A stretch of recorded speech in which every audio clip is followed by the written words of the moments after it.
మండల వెంకటకృష్ణారావు గారు శత జయంతి జరుపుతున్నాము అని చెప్పి ముఖ్యమంత్రి గారి దగ్గరికి వెళ్ళి ఒక మాట మాత్రం చెప్పాను. నేను విజయవాడ అయితే నేను వస్తాను అని చెప్పి అన్నారు. ఆ వెంటనే మేము విజయవాడలో ఈ కార్యక్రమం కొద్ది వ్యవధిలో ఏర్పాటు చేయటం, వారు ఈ రోజున రావటంతో ఇవాళ మండల వెంకటకృష్ణారావు గారి యొక్క స్మృతిని ఈ రోజున ఆయన ప్రపంచానికి తెలియజేసిన సందర్భంగా ఇది నిలిచినందుకు వారికి నేను ప్రత్యేకించిన ధన్యవాదాలు తెలియజేస్తున్నాను. ఎందుకంటే మా నాన్నగారు చనిపోయే ముందు 2 కోరికలు కోరాడు. ఒకటి ఏంటంటే పులిగడ్డ పెనుమూడి వంతెన నిర్మాణం జరగాలి, అది సాధించకుండా నేను వెళ్ళిపోతున్నాను అంచేత అప్పుడు పట్టణాభివృద్ధి మంత్రిగా ఉన్న ఉమ్మారెడ్డి వెంకటేశ్వర గారిని ఒకసారి వచ్చి నన్ను చూసి వెళ్ళమని చెప్పంటే ఆయన కవర్ చేస్తే ఆయన పాప మెడ్యూన్ హాస్పిటల్కి వచ్చారు. వస్తే వారు ఇది నేను చేయకుండా నేను వెళ్ళిపోతున్నాను, దీన్ని ఎట్లాగైనా మీరు అంతా కలిసి సాధించాలని చెప్పి ఆయన వెళ్ళిపోవటం జరిగింది. ఆ తర్వాత చంద్రబాబు గారు ఆ పులిగడ్డ పెనుమూడి వంతెన్ని వారు శాంక్షన్ చేయటం, స్వహస్తాలతో దాన్ని ప్రారంభించడం అందరికీ తెలిసిన విషయం. ఆ రకంగా ఆయన చనిపోయే ముందు ఏదైతే కోరిక ఉందో ఆ కోరిక తీరిందని చెప్పి మాత్రం మనం చేస్తాం. ఇంకో కోరిక కోరారు, అదేంటే ముఖ్యమంత్రి చంద్రబాబు గారు చూస్తే నేను ఒక మాట చెప్పాలనుకుంటున్నాను. అదేంటంటే వాళ్ళు విశాఖ నగరం అభివృద్ధి చెందుతుంది, విశాఖ నగరంలో ప్రపంచ తెలుగు మహాసభలు జరపాలి అని చెప్పి ఆయన దానికి ఒక పెద్ద ప్రణాళిక కూడా తయారు చేశారు.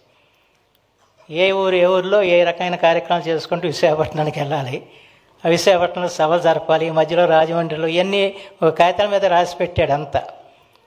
అయితే నాకు అప్పుడంటే చంద్రబాబు గారిని నేను ప్రతిపక్షంలో ఉన్న ఆ రోజున, పైగా పెద్ద పోరాటాలు చేస్తున్నా అంచేత నేను వారికి ఆ వర్తమానాన్ని ఇవ్వలేకపోయాను, వారు రాలేపారు. వచ్చి వారు దాంట్లో అనుమానం లేదు, కానీ నేను ఇవ్వలేకపోయాను, ఆ తప్పు నాది. అంటే ఆయన చివరి వరకు ఏంటంటే ఏది ఆలోచించాడంటే నేను చెప్పి ఆయన అంతసేపు సమాజం గురించి ఆలోచించాడు. అయితే ఇంకా తాను చేయకుండా మిగిలిపోతున్న పనులు ఏవైతే ఉన్నాయో ఆ పనుల్ని పూర్తి చేయించాలని చెప్పిన ఆలోచనతో తపన పడ్డాడు తప్ప ఇంక వేరే లేదని చెప్పి మాత్రం మనం చేస్తాం. ఆ రకంగా ఆయన జీవితంతో కూడా జాతికి అంకితం చేశాడు. 1942లో క్విట్ ఇండియా ఉద్యమంలో విద్యార్థిగా ఆయన రాజకీయాల్లో ప్రవేశించి ఆనాటి నుంచి కూడా ఒక గాంధీవాదిగా ఆయన అవన్నీ నేను చెప్పటం కూడా అంత మంచిది కాదు, ఇక్కడ ఉన్న విషయాలు. ఆయన ఎంతటి దారిద్ర్యాన్ని అనుభవించడం మాకు తెలుసు. ఎప్పుడూ జేబులో ఏమి ఉండేది కాదు, ఎందుకంటే ఆయన కేవలం ఒక ఉపాధ్యాయుడి కొడుకు. వాళ్ళకుందా 7 ఎకరాల పొలం. ఆ 7 ఎకరాల పొలం తర్వాత మా నాన్నగారికి 5 ఎకరాలు గవర్నమెంట్ ఇచ్చింది స్వాతంత్ర సమరయోధుడిగా. 5 ఎకరాలు 10 మంది పేదవాళ్ళకి పంచిపెట్టేశాడు. అయితే ఎక్కడ కూడా ఆయన ఎప్పుడు కూడా డబ్బు గురించి ఆలోచించేవాడు కాదు. రెండోది ఏంటంటే ప్రభుత్వ యొక్క సహాయం తీసుకోకూడదని చెప్పని. మామూలుగా అయితే స్వాతంత్ర సమరంలో పెన్షన్ వస్తే తీసుకోవాలి.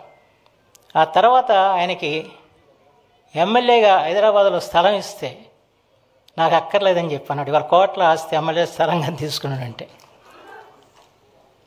ఆయన ఏది కూడా మన ప్రభుత్వం ఏదో మన సహకారం అందించింది, దాంతో మనం జీవిస్తున్నాం, అంతేకాని దీనికి మనం ఏం తీసుకోకూడదని చెప్పిన ఒక ఆదర్శాలతో ఆయన నడిచింది ఆయన జీవితం. ఇవాళ ఈ సాధ్యం విషయాలు కూడా కాదు ఇవి. ఆయన జీవితంలో కారు ఎక్కడ కొనలా, బస్సులోనే నడిచి వెళ్ళేవాడు, మంత్రిగా కూడా బస్సులోనే వెళ్ళేవాడు. ఆ రకంగా ఆయన జీవితం సాగింది. అయితే ఈ సందర్భంలో నాకు కొన్ని విషయాలు ఏంటంటే చంద్రబాబు నాయుడు గారు అంజయ్య గారి మంత్రివర్గంలో ఆయన గ్రంథాలయ శాఖ మంత్రి. మా నాన్నగారు అవనిగడ్డలో ఒక గ్రంథాలయం స్థాపించారు. దాన్ని గ్రంథాలయ పితామహుడు వయ్యంకి వెంకటరమణయ్య గారు, పాతూరు నాగభూషణం గారు వచ్చి దాన్ని ప్రారంభించారు. దాదాపు 30,000 ఎకరాలు 20 పుస్తకాలు ఉండే ఉంటే ఒక రోజు నేను దానికి అధ్యక్షుడిగా ఉండేవాడిని ఆ గ్రంథాలయ సంస్థకి. నన్ను ఎమటి పెట్టుకుని చంద్రబాబు గారి దగ్గర తీసుకెళ్లారు. చంద్రబాబు గారు ఎక్కడ ఉండేవారంటే ఎమ్మెల్యే క్వార్టర్స్లో అక్కడ బడ్డీ ఉండేది, దాన్ని ఎదురుగుండా ఇప్పుడు కూడా నాకు గుర్తు వస్తుంది, పై అంతస్తులో ఉండేవారు ఆయన. ఆ పై అంతస్తులకు ఇద్దరం వెళ్ళాం. వెళ్తే ఇట్లా బాబు ఇది లైబ్రరీ ఉంది, దానికి కొంచెం నువ్వు సాయం చేయాలన్నాడు. కాగితం తీసుకుని ఆయన కూర్చొని కూడా కూర్చోాలా, నుంచునే దీని మీద 10,000 గ్రాంట్ అని రాశాడు. ఆ 10,000 గ్రాంట్తో ఆ రోజున బీరువాలు కొన్నాం. అది ఒక మధుర స్మృతి చంద్రనాయుడు గారితో. మొట్టమొదటిగా వారిని చూసింది నేను అప్పుడే. ఈ రెండవది, ప్రపంచ తెలుగు మహాసభలు మలేషియాలో జరిపినప్పుడు వారు స్టేట్ ఆర్కైవ్స్ కూడా మంత్రిగా ఉండేవాడు. ఆ స్టేట్ ఆర్కైవ్స్లో ఇతిహాస్ అని చెప్పిన ఒక పెద్ద మంచి ప్రామాణికమైన త్రైమాస పత్రిక ఉండేది. ఆవిడ మా నాన్నగారు అంతర్జాతీయ తెలుగు సంస్థ అధ్యక్షులుగా ఉండేవారు. అప్పుడు వారిని కోరారు, ఇట్లా ఈ మహాసభలకు మీరు కూడా చేయాలని చెప్పంటే, అప్పుడు అద్భుతంగా ఆంధ్రదేశ చరిత్రని ఐతిహాస పత్రిక ద్వారా రూపొందించి దాన్ని ఆవిష్కరించిన వ్యక్తి నారా చంద్రనాయుడు గారు. ఇవన్నీ మా చిన్ననాటి జ్ఞాపకాలు. వాటిని కూడా ఈరోజు చేస్తే నేను ఎక్కువగా మాట్లాడటం కూడా భావ్యం కాదు. ఏదైనా ఈ 100వ జయంతి సందర్భంలో వారికి అపూర్వంగా నివాళులు అర్పించడానికి, వారు దేశానికి చేసే రాష్ట్రానికి చేసిన సేవల్ని మళ్ళా ఒకసారి మననం చేసుకోవటానికి, ఆ తెలుగు భాష అభ్యున్నతికి మనందరం కూడా పునరంకితం కావటానికి ఈ కార్యక్రమం దోహదపడాలని చెప్పి నేను మనసారా కోరుకుంటూ, అందరికి కూడా మరోసారి నేను శిరసించి మీరందరూ కూడా వచ్చినందుకు మీ అందరికీ కూడా నేను ధన్యవాదాలు తెలియజేస్తూ సెలవు తీసుకున్నాను. జై హింద్. ఆంధ్రప్రదేశ్ రాష్ట్ర ముఖ్యమంత్రి వర్యులు, నేను ఎప్పుడూ చెబుతూ ఉంటాను, కేవలం ఆయన ఆంధ్ర రాష్ట్రానికి నాయకుడు కాదు, ప్రపంచంలోని తెలుగు వారందరికీ నాయకుడు శ్రీ నారా చంద్రనాయుడు గారు. ఎందుకంటే వాళ్ళ ప్రపంచంలో ఉన్న తెలుగు వారికే కాకుండా ఇతర దేశస్తులకు కూడా ఆంధ్రదేశం నుంచి తెలిసిన పేరు ఏదైనా ఉందంటే అది ఒకే ఒక్క పేరు శ్రీ నారా చంద్రనాయుడు గారు. ఇది నేను ఆయన పొగడతానని చెబుతున్న మాట కాదు, అతిశయోక్తిగా చెబుతున్న మాట కాదు, వాస్తవంగా చెబుతున్న మాట. వారికి అలాగే ఈ రోజున పూజ్యశ్రీ విశ్వంజీ గారు, వారు కూడా ఈరోజు మా ఆహ్వానాన్ని మంచి చేశారు. దానికి కారణం కూడా నేను చెప్పాలి. ఎందుకంటే మా నాన్నగారికి సప్తతి పూర్తోత్సవం జరుగుతున్నప్పుడు దానికి ఎవరిని ఆహ్వానించాలని చెప్పి ఆలోచన చేసినప్పుడు మా నాన్నగారు విశ్వంజీ గారిని పిలవమని చెప్పి అన్నారు. ఎందుకంటే మా నాన్నగారు కొంతవరకు ఆయన పూర్తిగా ఆస్తిక భావాలన్న వ్యక్తి కాదు, అలా నాస్తికుడు కాదు. కానీ స్వామిజీని ఎందుకు పిలవమన్నారు, ఈయన పేరు నేను నాకు పెద్ద తెలియదు కూడా. అంటే ఆయన ఇదేనండి, ఆయన జీవితం అంతా కూడా సమైక్యత కోసం తపన పడ్డాడు. తెలుగు జాతి సమైక్యత కోసం పోరాడాడు. మానవ జాతి సమైక్యత కోసం ఆయన తప్పించాడు. ఈ కులాలు ఈ దేశానికి చేటు చేస్తున్నాయి, ప్రత్యేకించి రాష్ట్రానికి చేటు చేస్తున్నాయని చెప్పి ఆ రోజున కుల నిర్మూలన కోసం సాంఘిక సంక్షేమ శాఖ మంత్రిగా పనిచేసిన వ్యక్తి. ఈ రోజున ఏదైతే వర్ణాంతర వివాహాలు చేసిన వాళ్ళకి ప్రభుత్వ సహాయం అందుతుందో దాన్ని మొట్టమొదటిగా ప్రారంభించిన వ్యక్తి మండలాని కృష్ణారావు. అలాంటి వారు ఈ విశ్వంజీ గారిని పిలవటం ఏంటో నాకు అర్థం కాదు అసలు. అయితే వారికి తెలుసు ఇవాళ విశ్వవ్యాప్తంగా సమైక్యత కోసం తప్పిస్తున్న వ్యక్తి విశ్వంజీ గారు, ఆయన వస్తే బాగుంటుందని చెప్పి ఆయన ఆశించాడని చెప్పి నేను భావించాను. ఆ రోజు నేనే అప్పుడు వెళ్ళి వారిని ఆహ్వానించి వచ్చాను, వారు వచ్చారు. అందుకే రోజున 100వ జయంతిలో కూడా వారు ఉంటే బాగుంటుందని చెప్పి వారికి టెలిఫోన్లో చెప్తే తప్పనిసరిగా వస్తానని వచ్చారు. వారికి నేను ప్రత్యేకించి నేను హృదయపూర్వకంగా నేను ధన్యవాదాలు తెలియజేసుకుంటున్నాను.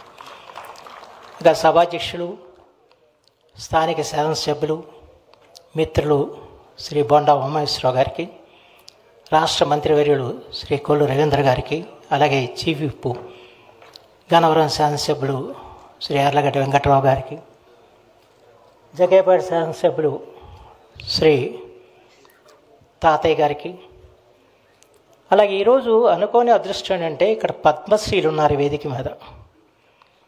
రాత్రి ఎప్పుడో 11 గంటలకు నేను గరికపాటి వారికి ఫోన్ చేశాను. నేను కాకినాడ వెళ్తున్నానండి, ట్రైన్లో ఉన్నానని చెప్తున్నారు. అంటే నేను ఇలా నాన్నగారి 100వ జయంతి అండి, ఎప్పుడు ఎక్కడ అంటే విజయవాడలో అన్నా. అయితే నేను విజయవాడ వచ్చేస్తాను కాకినాడ నుంచి అని చెప్పి ఆయన ఇక్కడికి వచ్చేసారు. వారికి నేను ప్రత్యేకించిన ధన్యవాదాలు తెలియజేసుకుంటున్నాను. ఎందుకంటే గరికపాటి నరసింహరావు గారిని నేను పరిచయం చేయాల్సిన అవసరం లేదు. మనందరికీ సంతోషదాయకమైన విషయం ఏంటంటే ఇవాళ యువతరాన్ని ప్రభావితం చేస్తున్న మహోన్నత ప్రవచనకర్త గరికపాటి వారి భారత ప్రభుత్వం కూడా పద్మశ్రీ బిరుదుతో సత్కరించింది. అలాగే ఈ విజయవాడ నగరంలో ఒక విశిష్ట వ్యక్తి ఎవరైనా ఉన్నారంటే వారు అన్నవరపు రామస్వామి గారు. వారికి కూడా తెలుగు మాసాలతో 100 సంవత్సరాలు అయిన వ్యక్తి. ఇటీవలే భారత ప్రభుత్వం పద్మశ్రీ పురస్కారాన్ని కూడా అందించారు. వారికి కూడా నేను ఈ సందర్భంలో హృదయపూర్వకంగా, మా నాన్నగారితో కూడా ఆత్మీయ అనుబంధం గల వ్యక్తి కనుక వారికి కూడా నేను ఈ సందర్భంలో స్వాగతం పలుకుతున్నాను. అలాగే భారతదేశంలో మహిళా మృదంగ విద్వాంసురాలుగా గుర్తింపబడి పద్మశ్రీ బిరుదుని సుమతి రామ్మోహన్ రావు గారికి అందజేశారు. వీరందరినీ కూడా ఈరోజు నేను ఆహ్వానించడానికి కారణం ఏంటంటే, గత ప్రభుత్వ హయాంలో వీరికి పద్మశ్రీలు వస్తే కనీసం ప్రభుత్వం పలకరించిన దిక్కు లేదు, కనీసం వాళ్ళని అభినందించిన పరిస్థితి లేదు, పిలిచి సత్కరించిన పరిస్థితి లేదు. ఆరు అనేవాళ్ళు నాతో ఎలాగైనా చంద్రబాబు గారిని కలపండి, మాకు ఆయన అంటే అభిమానం అని చెప్పింది. కానీ కుదరలా. సరే, అందుకని ఈ అవకాశాన్ని కలిగించుకుని వారి చేత వారిని సత్కరింపజేయాలని చెప్పిన ఆలోచనతో వారిని ఆహ్వానించడం, వారి ఇక్కడికి వచ్చినందుకు. అలాగే మరొకరు ఒక రైతు నేస్తం అనే పత్రిక నడిపి వాళ్ళ చిరుధాన్యాల మీద విశేషమైన ప్రచారం చేస్తూ వాళ్ళ రైతుకి పరిజ్ఞానాన్ని కలిగిస్తున్న వ్యక్తి ఎవరైనా ఉన్నారంటే వారి ఎడ్లపల్లి వెంకటేశ్వరరావు గారు. వారికి కూడా ప్రభుత్వం పద్మశ్రీ పురస్కారం ఇచ్చింది. అంచేత ఈ పురస్కార గ్రహీతలందరూ కూడా ఈ రోజున మన వేదిక మీద ఉండటం మనందరికీ కూడా ఆనందదాయకమైన విషయం. అలాగే ఇంకా మన మాజీ శాసనసభ్యులు, అలాగే మా కుటుంబ సభ్యులు ఇంకా అనేక మంది ఉన్నారు. ఈరోజు ఉదయం నుంచి కూడా మండల కృష్ణారావు శత జయంతికి నేను ఎవరిని పిలవాల, కేవలం వాట్సాప్ సందేశాల ద్వారా ఇటు శత జయంతి జరుగుతుందంటే ఇవాళ వివిధ రాష్ట్రాల నుంచి ఎంతమంది అవనగట్టుకు వచ్చారో చెప్తే నాకు చాలా ఆశ్చర్యం అనిపించింది. ఓ బెంగాల్ నుంచి వచ్చారు వీర్రాజు గారు, ఆయన తెలుగువాడు, ప్రత్యేకించి పారిశుద్ధ్య సమస్య మీద పోరాడుతున్న వ్యక్తి.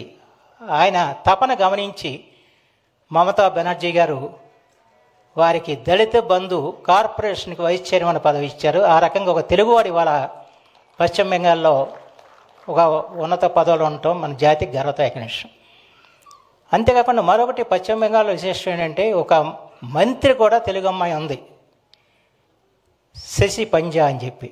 అమ్మాయి తెనాలి అమ్మాయి, అయితే బెంగాలీ పంజా గారి కుమారుని పెళ్లి చేసుకుంది.